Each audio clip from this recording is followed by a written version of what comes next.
This episode of the Recipe for SEO Success podcast is sponsored by Ahrefs, tools to grow your search traffic, research your competitors, and monitor your niche. Head to ahrefs.com to learn more.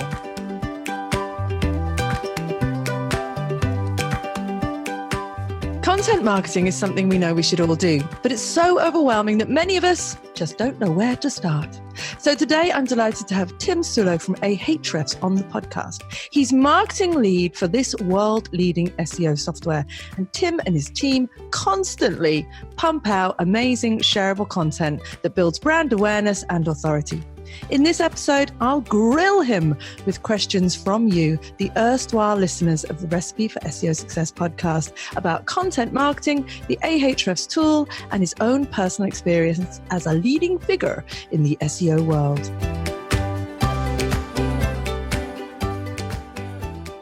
Hello, my name is Kate Toon. I'm head chef here at the Recipe for SEO Success, an online teaching hub for all things related to search engine optimization. And I love SEO. And today I'm talking with Tim Soulo from Ahrefs. Hello, Tim. How are you? Hi, Kate. I'm doing great. Thanks a lot for having me on your podcast. And I would make the job of grilling me easier by grilling you from the start, by sharing with people that it took you 3 times to record that intro. Oh, Tim! You horrible person, you. It didn't. He's making it up. Yes, I make a lot of mistakes. And Tim said that I should just leave them in because it makes it more natural. But I'm trying to look like a professional, Tim, or sound like a professional. So. Well, you are anyway. You have a podcast that already puts you into a professional league. So okay. I don't have one. Okay. And we were talking, for those of you who are obviously listening, because there is no video, we were talking about Tim's beard before the show and how he's trying to grow it into the style of who was it? Was it Rand Fishkin, did you say? Yeah. Now you see, now you're grilling me the right way. Yeah, we can roast each other. You're a little Rand wannabe. No, it's joking. I'm trying to grow my beard as well as Rand's, but it's a hard job. He puts a lot of effort into that beard. But anyway, let me read out your bio for anybody who doesn't know who you are. So Tim Soulo is the Chief Marketing Officer and Product Advisor at Ahrefs, an industry-leading SEO tool powered by big data. With almost 10 years of practical experience in SEO and digital marketing, Tim eagerly shares his knowledge, giving live talks at various digital marketing conferences around the world and publishing blog articles on the Ahrefs blog. He's the author of many data-driven SEO research studies and a number of detailed marketing guides. There you go. That's impressive. So, Tim, I put a call out for questions on Twitter, also in my I Love SEO group on Facebook, and in my Digital MasterChefs mentoring group, and we were overwhelmed. So I hope you've had your coffee, because there are a lot of questions to get through. I've got my coffee as well. So yeah, I have mine with me as well. Let's both have a little sip of coffee. Everyone can enjoy listening to us. There we go. That's the sound of Tim and Kate drinking coffee. Probably quite disgusting. Okay, so we're going to start talking about content marketing. Yeah. And the first question is from Amy Annette. And she said, it's a bit of a general question, but what is your overall approach to content marketing? Like, if you could sum up the main themes and approach to how you manage your content marketing, what would that be? Yeah, of course. It's an amazing question, and I'm glad that you're asking it, the first one on the show, so that if people get eventually bored, they will get a lot of value just from the first question alone. Yeah. Actually, my approach to content marketing is super straightforward. It's like super simple and obvious, but some way I didn't know that when I just joined Ahrefs. So it actually took me, I think, a year to figure out those simple principles. So the first principle is that you should write about topics that people are searching for, so that you would be able to rank in Google, and you will be able to get people that are searching for related things to your website. This is like amazingly obvious. This is what like SEO is all about. You have to like get traffic from Google. But when I just joined Ahrefs, we were not doing this, and I wasn't doing this. So I had to figure this out, like, okay, probably we should do SEO for our own website, for our own blog, and we should actually produce content around the topics on SEO that people are actually looking for, like link building, keyword research, even content marketing as well. We have articles about that. So yeah, a lot of people, when I browse company blogs, when I browse personal blogs, I see that they're churning out content on whatever topic is interesting to them. and not so much like doing keyword research and figuring out what are people actually searching for along the lines of their niche, their industry, or whatever. So this is the first thing. Make sure you publish content that people are searching for so that you would get that sweet passive traffic from Google. The second thing is that we won't write about just anything that is popular on Google. We will only write about the topics that are very specific to what our business does. So in our case, there is SEO because we have an SEO tool, SEO platform. I always use the same like fun example. I'm making fun of HubSpot because they have a huge blog, like, and everyone uses them as an example of amazing content marketing.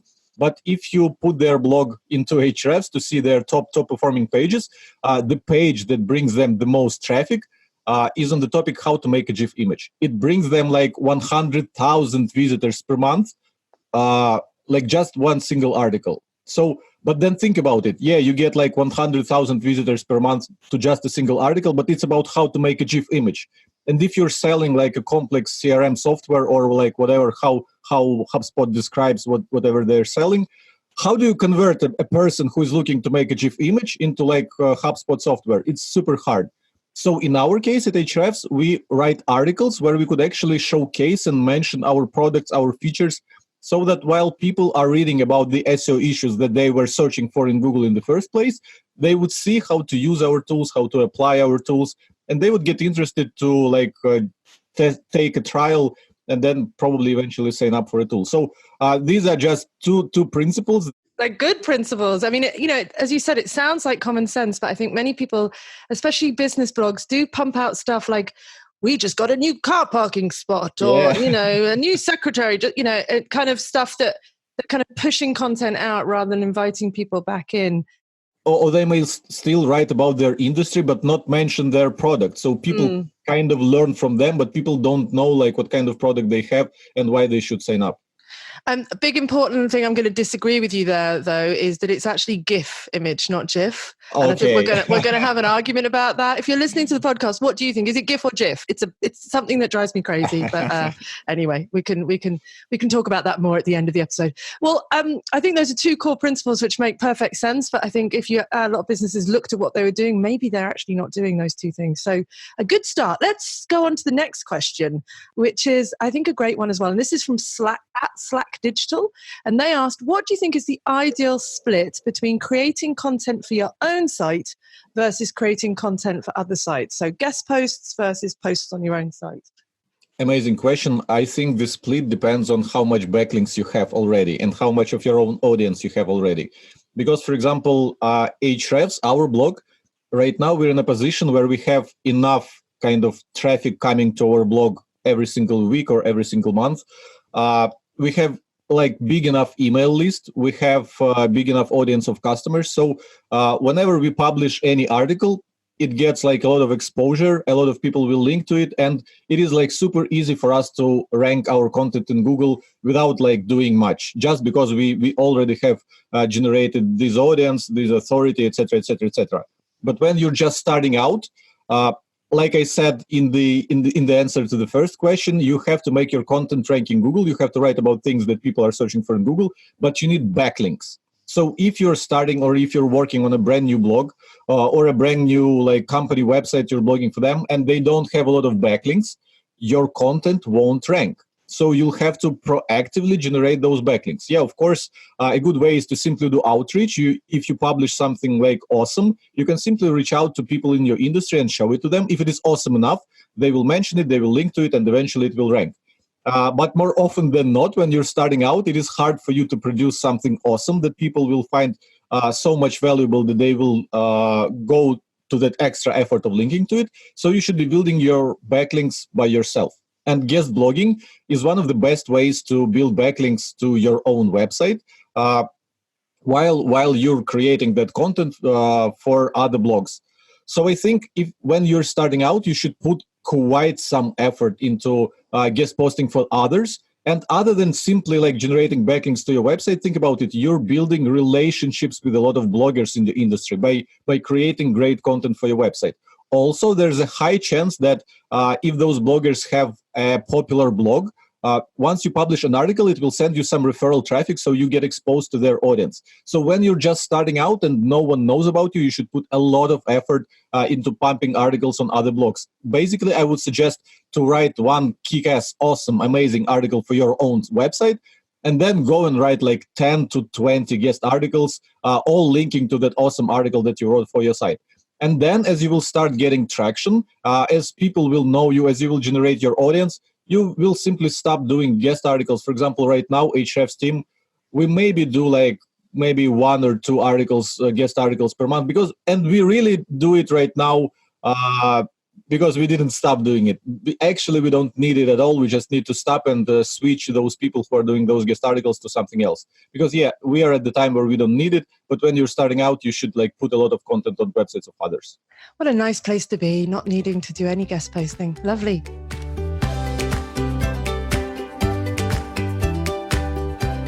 As you'll have heard at the start of the episode, the lovely humans at Ahrefs are now sponsoring the Recipe for SEO Success podcast.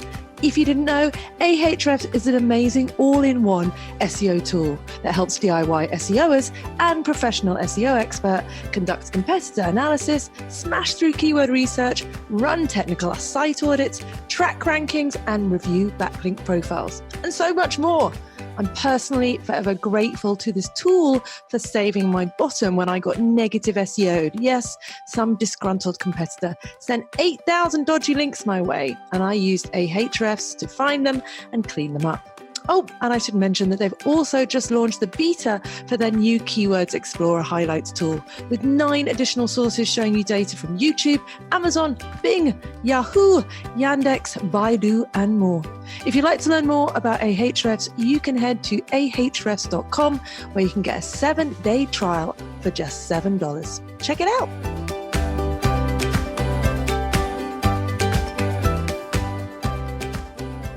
Claire Gamble asks, how far in advance do you plan Ahrefs content? So is it more reactive based on like real-time data and insights, or do you have a long-term plan? So I guess what is the split between planned and reactive?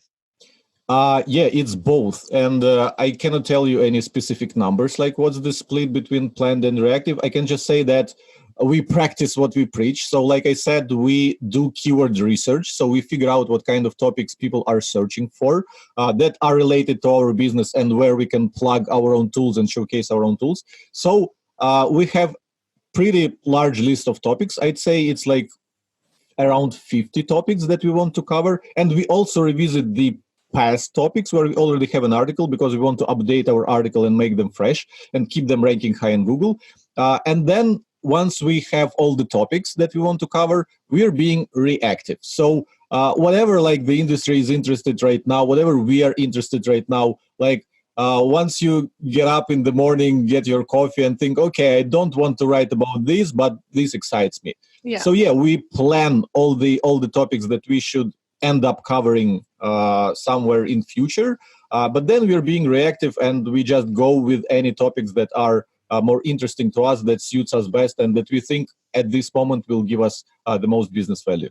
And I see as well, there's a mix of kind of, pieces of content that obviously have had a lot of research and, taken a period of months to pull together, compared to some articles which are slightly more opinion piece based, which don't have loads of data and are just kind of a response to a question. And I think that's a good balance. Like if everything you did was like heavy research stuff, it would be a bit overwhelming. So it's good to have that balance. I'm going to jump ahead to a question then from Anuradha Sawhney, who has a website called Buildilia. And she asks, how often should you update and reuse your content? So this is something that content marketers are very confused about. They've got an old piece of content from, say, 2013. It's ranking well, but obviously the date is showing up in the SERPs. It doesn't, even if it's an evergreen piece of content, you're still going to look at that and go, that's so old. Should they be updating? Should they be changing the date and sneaking? Should they be publishing a new piece of content? What's your policy on that? So policy on sneaking is obviously bad. So you never don't sneak. I bet you do. But anyway, we won't talk about that. Like no one likes when people treat them badly, when people trick them. So don't trick other people. If your post is old, let it stay old. Don't pretend that it's new just because you changed the date. So this is the first thing. But at the same time, I have to admit that I've seen that it works for some people. So they just update all the dates on all their articles, and the traffic to their website starts getting bigger. But again, like as this practice spreads, I'm sure Google will close that loophole super soon. So don't rely on this thing. Like do great work, write great content. Yeah. As for how often you should update your content, there's really no specific answer to that question, because like I said, here at Ahrefs we have a list of like 50 topics that we want to cover. So we don't already have articles on these topics. We have to write them from scratch. And then we have a track record of published articles. Some of them rank high in Google, some of them don't rank high in Google. Some of them are like quite fresh, some of them are slightly outdated, some of them are massively outdated. And then you have to balance between the new topics that you should cover, between the massively outdated articles, between the slightly updated articles. And then all articles are not the same. Some articles are super hard and super hard to update because just there was so much new content that you have to like improve that article a lot. Other articles are just you just need a little tweak. Yeah. But exactly.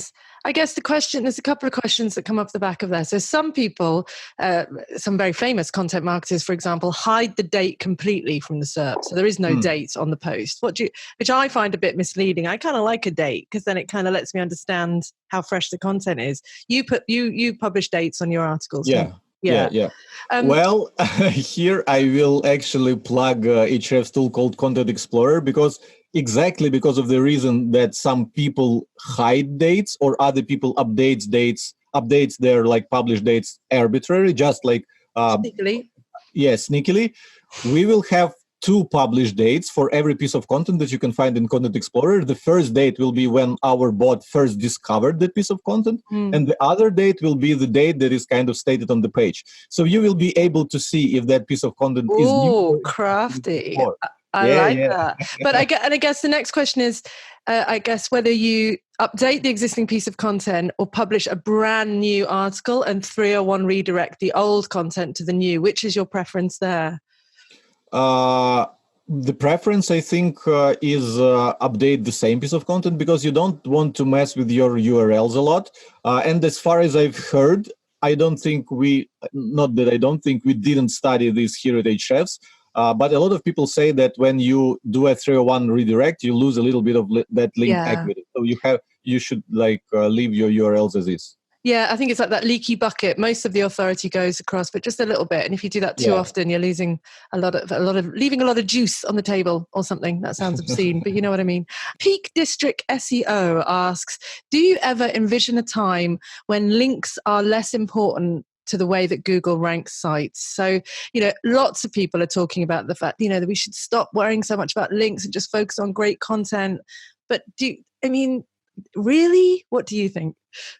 I think I'm a terrible person to answer this question, and not for the reason that Ahrefs has one of the best link databases, but because I'm not a technical person, and Google algorithms are like super technical thing. So I don't know what kind of technical advancements they're working on, but so far links are an amazing way to, because if you have 100 pages on the same topic, and like all of them are more or less equally awesome, they are written by authorities, etc., how do you know like which one is the best? It's hard for people to figure out which of the articles is the best, especially if you don't have some knowledge or experience in this topic.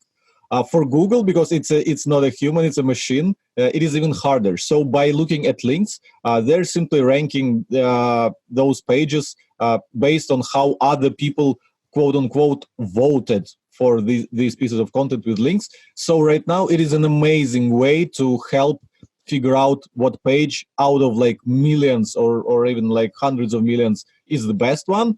10 years from now, I don't know, maybe they will come up with like some amazing technology or whatever that would emulate like human raters or emulate authorities. I don't know. Like I'm not technical. I don't know. Yeah, I don't know. I mean, I think at the moment they're still important, so we'll wait and see. But another question, which I think you are in a good position to answer, is from Katalin Janssens, who has a site called Discreetly Fit. She asks, are blogs a thing of the past? Now, I'm just going to preempt this a little bit and say, I must admit, I am blogging much less than I used to because I'm spending time on podcasting, on making videos, Facebook Lives, be on social media, and, less time pumping out a blog every single week or whatever, even if it's a high quality blog. How do you feel about that? Do you think it's diversifying a little? I think it depends on how do you define a blog. If you define a blog as WordPress, where you can hit publish on an article, no, I think it's not going away. If you define a blog as storytelling, no, I mean, if you define a blog in a way that WordPress, it will go away because it's not a blog.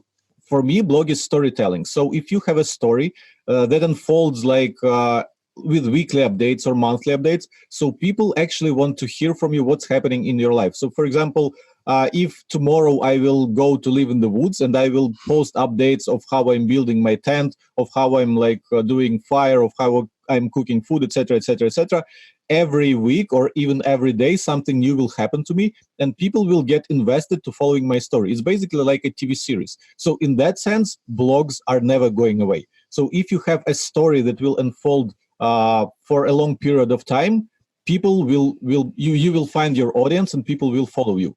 But the way most blogs are built, they just publish articles on whatever topic is interesting to them, including Ahrefs blog. We write articles on whatever, we have a list of topics and we decide whatever topic we want to publish next. And people just don't follow our blog. No one is reading every subsequent article. People only pick topics that are interested to them. So right now we, in our content marketing strategy, we don't rely on people following us because we don't have that storyline to follow. We have random articles on random topics. We rely on traffic from Google. We rely on people finding us in Google because we have those topics. So it is no longer a blog. It is a collection of resources. So I look at our blog as a collection of resources. But at the same time, what the guys at Groove HQ were doing, follow our journey from 100 MRR, a monthly recurring revenue, 100,000 to 500,000 recurring revenue. And they were publishing their updates, what they were doing, how this was growing. And people were interested to follow that blog because every article was building up on the previous one and the story was unfolding. So decide which kind of blog do you want to have. Do you want to have a collection of resources that will get traffic from Google? Or do you want to get a story-based blog where you would blog about something that is happening in your life, in your business, etc., etc.? For us, I can tease we're about to have two. So we have a blog as a collection of resources, but I'm actually going to launch a vlog. It will be on YouTube, a YouTube channel where I will post weekly updates of what is happening in Ahrefs marketing, and it will unfold as a story. So I will tell about the experiments and marketing campaigns that we are doing. And in subsequent episodes, I will tell you how they performed, what did we learn, etc., etc. So people will be interested to subscribe and see what's going on. Yeah, so I think there's a few things out of that. One, I think you should go and live in the woods. I think that would be a really good blog. But I like that, the distinction between kind of a continuous story and a collection of articles and resources. I guess the only point I would differ on there is if you have that story, if you have a personal brand story, it doesn't just have to be played out via editorial content on a blog. So I think there are multiple touch points. So I'm very much about my personal brands, but people like to interact with that on Instagram because that's where they can see the photos. They like the videos on Facebook, the podcast. It's kind of a collective story, not necessarily just pumped out through editorial content. So I think to Catalin's question, I think that, just straightforward editorial blog content, I don't know if that is I don't think that's enough anymore. I think it needs to be diverse across multiple platforms, and those blog posts need to be super engaging and have a mix of video and content and all different things. But I love that distinction between storytelling and articles. Hey, I'm going to move on to the final. I know we've got two more content marketing questions, so we'll get through these before we jump into the next section. So the next one is from Richard Baston from RB Copywriting, and he asks, this is kind of what you're talking about. Ahrefs content marketing is the best of the best. There you go. Oh, we love you, Richard. What questions do you ask yourself and your writers when you're creating and editing content? How do you keep improving on that standard? Yeah, so I've already discussed that the topics are based on research. So we want to know what people are searching for. And then we also kind of look at the business potential of the topic based on our ability to plug our own tools and features there. Because if we can write an article about SEO, but there's no way to promote Ahrefs and to show people how Ahrefs helps them with this kind of thing, we won't really publish that article because there are many other articles where we can actually plug. So plug Ahrefs. So we look at our articles basically as sales pages for our tools based on a unique problem that people are having with SEO. So that's the first thing. But then those articles should also be awesome because no one would read like a boring article or a boring sales page. And especially if you're promoting your tool, you better make the article amazing so that people won't blame you for being all sales and self-promotional. And I don't see like, if you go to Ahrefs blog, I think 95% of our articles, they have Ahrefs in them. So we actively promote our tool. But I don't see people blaming us for that. I don't see people saying that we are all salesy, etc., etc., etc. People actually enjoying it. People actually like the fact that we show them how to do something with our tools. So that's the first thing. So yeah, how to make it great? We simply look at the existing content on the topic, and we're trying to think like, okay, how is our article going to be different? How is it going to be better?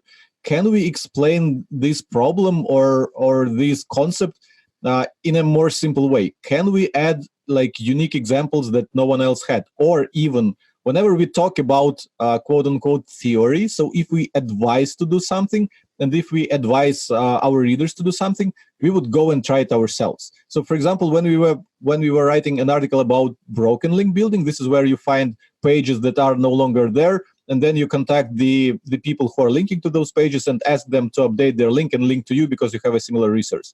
So when we were writing an article about broken link building, we did some broken link building of our own. We got some results, and we got some no results, and we actually used the screenshots of people saying like, no, I won't update link. I won't link to you, because we wanted to be honest with people, and we wanted to show them that it's not all like shiny and butterflies. Sometimes you get rejected, and with broken link building, we were getting rejected a lot, and we wrote about this. So yeah, whenever we write something, we don't just make it an opinion.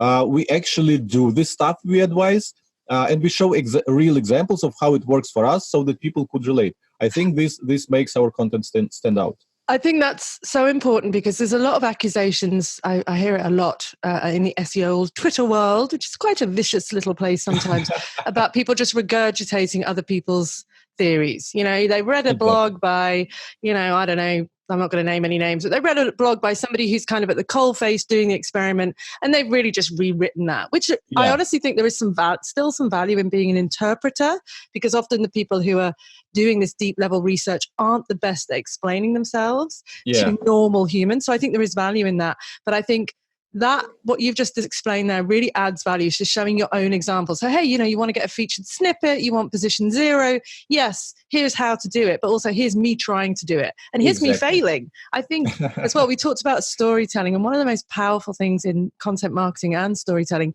is stories of failure, which ultimately teach a lesson, but sometimes it is just like rah, rah, rah, great, great, great. And I think those failures are super important.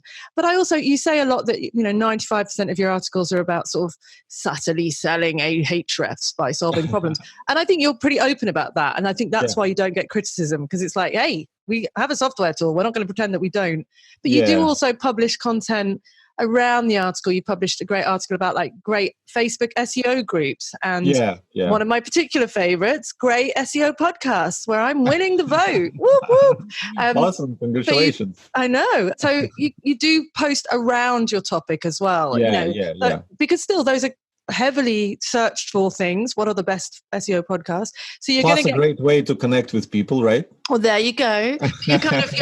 You're maybe getting people then who aren't necessarily in the market for an SEO tool, but they're aware of what SEO is. They're aware that they have a problem, that they don't rank. They're not quite ready for a solution yet, but you're kind of warming them up so that when they are, they go, oh, what was that brand? So a little bit of that as well. Not every single post is a push to sell, is it? Yeah, just a little. Yeah, still my the other day one of my colleagues asked me that question that he said, Tim, don't you feel that we are running out of those topics where we can successfully plug Ahrefs and successfully sell Ahrefs, and there will be a time where we have to go much broader to collect that kind of audience that we will have to warm up? To which I replied, yeah, I feel that we're kind of slowly running out of these topics, but are we ranking number one for all of them? So actually, I'd rather invest more effort into making every single one of these topics that are highly related to our business rank number one before I go broader.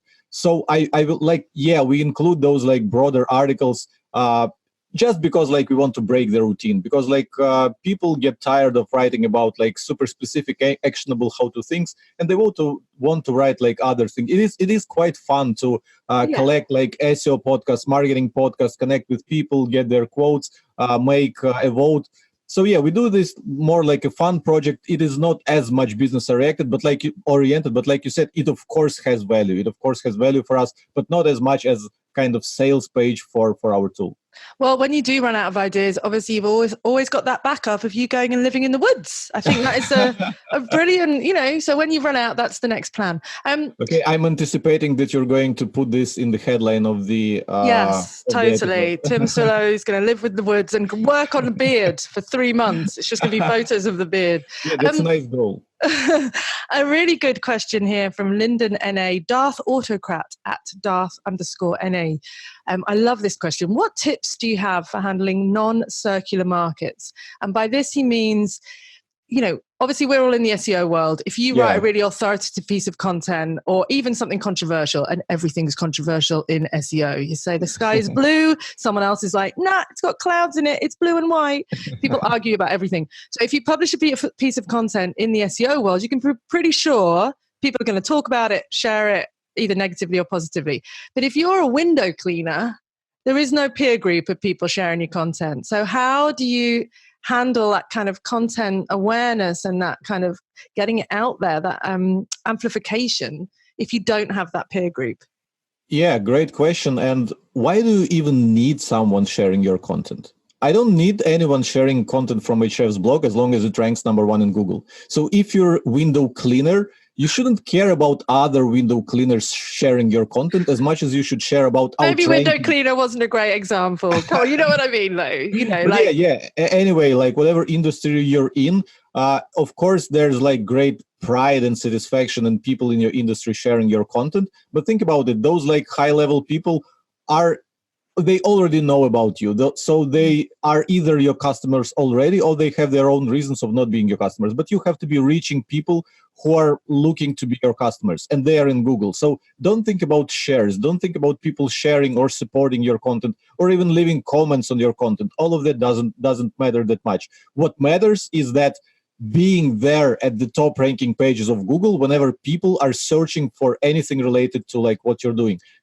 Either you like a window cleaner or like you're a barber or like whatever you do. If people are searching that I need something done, you should be there, regardless if that article got shares or comments. If they will land on your article, and you will be able to effectively persuade them that you're the right man for the job or you're the right service or tool for the job, you get business, and your business will grow, and you'll be happy even without like peer acceptance or approval. Yeah. Approval. I think that's the thing. I think people like to kind of have a one size approach fits all. And, I don't really think if you're working with like a window cleaning site, we'll use that as an example, then maybe you'd be advocating a content marketing strategy with peer reviews and amplification. That wouldn't be right for that. You'd be looking more for local links and kind of building up kind of good vibes in the local community and getting testimonials and all that kind of stuff, rather than, it's a different approach. That's a great answer. Let's finish up, because I think I'm going to do something a bit wacky here, Tim, that I've never done before. I'm going to break this episode up into 2 parts. So people, if you're listening, this is part 1. We're going to stop in a minute and then we're going to come back for part 2. But the final question in this sort of content part of your interview is from Jennifer from Pink Hat Digital. And she asks, what has been your best converting lead generator and why? So by that, she means what download or template or thing that you use to get people onto your sticky little email list, which one has worked best? Okay, so here's the story. Like 2 years ago, not long after I joined Ahrefs, I started using all the kind of blogging and content marketing conventional knowledge on our blog. So immediately we created an ebook with the like best link building strategies or whatever, and we had a pop-up on our blog that would like ask for people's email in exchange for that ebook. Shortly after we rolled out that ebook, I think it took like just 3 or 4 days that some lady tweeted on Twitter that she got our ebook, but then we started sending her our new articles and stuff, and she didn't opt in for that. She only wanted an ebook, and she was pissed off about this. So immediately I got a link to the tweet in my Slack from our CEO and founder, Dmitry, and he said, we have to remove that. So right now we don't have, like, almost 3 years later, we don't use any lead magnets at all. So we don't have any like enticing things for people to sign up for our blog, other than simply offering them, did you enjoy reading this article? Sign up to get the subsequent articles. That's pretty much it. And another interesting thing, again, think about it. I just told you that our strategy is figuring out what people are searching for in relation to our business and presenting them an article that is basically a sales page to solving their issue with the help of our product. Why would I interrupt their experience reading our sales page that is perfectly tailored towards whatever they were searching for with a pop-up or lead magnet or whatever? Why would I distract them and make them go check their inbox, distract them with an ebook, etc., etc.? They're already reading my sales page, and I'm already reading my best, persuasion techniques, putting my best foot forward to persuade them to join Ahrefs to like towards the end goal. I don't want those extra steps, those like middle steps to make them a lead. So yeah, we don't have any lead magnets because we try to convert people directly into our product. That's very refreshing. I like that. And I must say, as somebody who has a folder on her desktop full of ebooks that I'm never going to read, the folder fills up, I delete it, then I start a new one. I think they're really quite annoying. And often they are just regurgitated versions of the blog post that you were reading anyway. Yeah. And, with the whole GDPR thing, you really can't just say, hey, have this, and then I'm going to add you to my list. You really have to explicitly make people make that choice and give them the thing anyway. You have to give them the thing anyway. So, I sort of think if you're really, really struggling to get people on your email list, you've got bigger problems than just coming up with some brilliant lead gen thing. For the recipe site, I have a free course. So literally you're almost signing up to kind of see if you like me, because if you're going to buy my big course, you're going to hear a lot of this annoying voice and see my face a lot. So I'm almost trying to weed you out by making people do the free course and then whatever. So it's not a checklist or an ebook or anything like that. It's a different approach. Anyway, interesting. The reason, let me add just quick. The reason why I like free courses is because people will anticipate your emails, because this is a course. This is not just one-time freebie that they get, and they are not looking to get any subsequent emails from you. But course means that they will anticipate like some information from you. And another thing, instead of using those pop-ups, I don't know, like if a person is interested to read your article, why won't you mention your course within the article? And why won't you mention your course within the perfect context in your article that if you want to learn more about this, I have a lesson in my course, you can sign up here. Yeah, bam. contextual linking rather. Yeah. And I think, we all know that pop-ups they offend humans, and Google's not crazy about them too. So, I think it's fine to embed some kind of lead gen form in the bottom of your blog post when they've read the whole article and kind of go, hey, if you want it. But as you said, I love that idea of not interrupting the flow with some annoying pop-up. I saw a great tweet the other day, which was like, you get the pop-up saying, hey, do you want to get this? Do you want to get this? 5 different pop-ups, and I haven't even seen the page yet. I haven't even worked out what you do. So beware the pop-up for lead generation. Well, look, Tim, we're going to finish this episode here. Yeah. So thanks for listening.